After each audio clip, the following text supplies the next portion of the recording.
আসসালামু আলাইকুম রহমতুল্লাহি ওবরকাতুহু।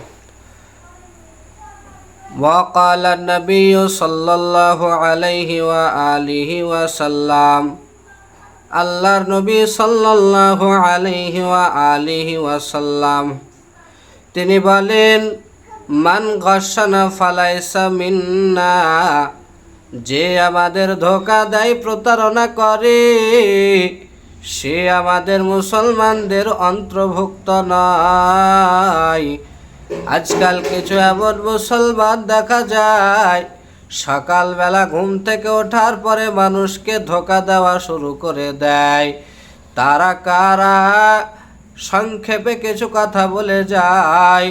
এরকম মুসলমান অনেক আছে যারা মানুষদেরকে, গরিব মানুষদেরকে মনে আশা দেয়, এই গরিবের দল, তোরা আয় আমার কাছে, 2 থেকে 4 লাখ 5 লাখ টাকা দে, তোদেরকে এমন একটা ভালো কাজে পাঠায়া দিব, যে কাজে গেলে তোদের মাসে মাসে 50 থেকে 60 হাজার 1 লাখ টাকা ইনকাম হবে। সৌদি আরব, দুবাই, কুয়েতে তোরা যা, এমন কিছু দালাল পাওয়া যায়।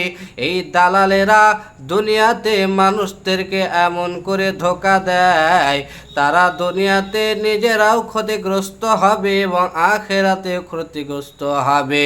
দুনিয়াতে কেমন ক্ষতিগ্রস্ত হবে?